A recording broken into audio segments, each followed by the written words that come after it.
রানা প্লাজার ঘটনায় আমরা হাইকোর্ট ডিভিশনেও রিট মামলা করেছিলাম, তাতে ক্ষতিপূরণ সহ বিভিন্ন বিষয় উত্থাপন করা হয়েছিল। সেগুলো যেরকম অনিষ্পন্ন অবস্থায় আছে, তেমনি কিছু ফৌজদারি মামলা হয়েছে। ফৌজদারি মামলাগুলোরও ভবিষ্যৎ আসলে কবে কী হবে বোঝা মুশকিল। ফৌজদারি মামলার ক্ষেত্রে যে কথাটা আমি প্রায়শই বলি, সেটা হচ্ছে ফৌজদারি মামলার বিচার কিন্তু নিশ্চিত করে রাষ্ট্রপক্ষ। বিচারকের সামনে সব কিছু উপস্থাপন করার পর তিনি শুধু আসলে কোনটা সঠিক হতে পারে প্রবাবিলিটিগুলো বোঝে এবং প্রমাণগুলো দেখে তিনি সেই অনুযায়ী কিন্তু রায় দেন। অর্থাৎ মামলা করা, সাক্ষী হাজির করা এবং পুরো প্রসিকিউশনের পক্ষ থেকে সব কিছু উপস্থাপন করার দায়িত্ব রাষ্ট্রের। এক্ষেত্রে রাষ্ট্রের গাফিলতি তো আছেই। আমরা বিগত সরকারের সময়ে যে পরিস্থিতিগুলোর মধ্যে দিয়ে যেতে দেখেছি, অধিকাংশ ক্ষেত্রেই তাদের রাজনৈতিক সম্পৃক্ততা ছিল।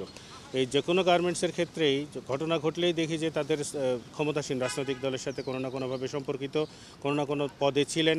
স্বেচ্ছাসেবক লীগের তাকে প্রধানও বানানো হয়েছে, যে রানা প্লাজা রানাকে, এরকম তাদের নানান সময়ে নানান পলিটিক্যাল আইডেন্টিটির কারণে কিন্তু মামলার বিচারগুলো হয়নি। এখন আসলে এগুলো তো দ্রুততার সাথে হওয়া উচিত। এখন তার সে পলিটিক্যাল ইনফ্লুয়েন্সের কথা বা সেই যুক্তি তো দেওয়ার আমাদেরও কোনো সুযোগ নেই। এখন যদি এই এত বছর পেরিয়ে গেছে, 13 থেকে আজকে আমরা 2025-এর মাঝামাঝি এসে আজকে এই আলাপগুলো করছি।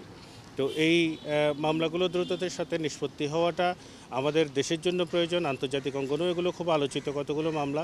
এখানে আমি মনে করি যে আমাদের আরও অনেক বেশি প্রোঅ্যাক্টিভলি মামলাগুলো শেষ করার ক্ষেত্রে কাজ করা উচিত।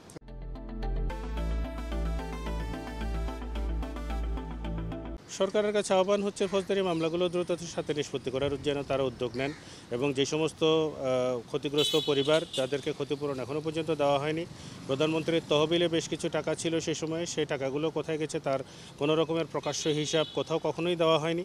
এবং যাদেরকে ক্ষতিপূরণের নামে কিছু কিছু টাকা দেওয়া হয়েছে, সেটা ক্ষতিপূরণের পর্যায়ে নাও।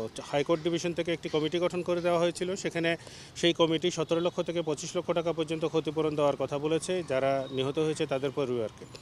সেই ক্ষতিপূরণগুলো কিন্তু তারা পায়নি। কিছু কিছু আন্তর্জাতিক সংস্থা তাদের মাধ্যমে কিছু টাকা এসছে, সেটাকে আমরা ক্ষতিপূরণ না বলে কিন্তু বলছি অনুদান পেয়েছে তারা, ক্ষতিপূরণ কিন্তু পায়নি এখনও পর্যন্ত।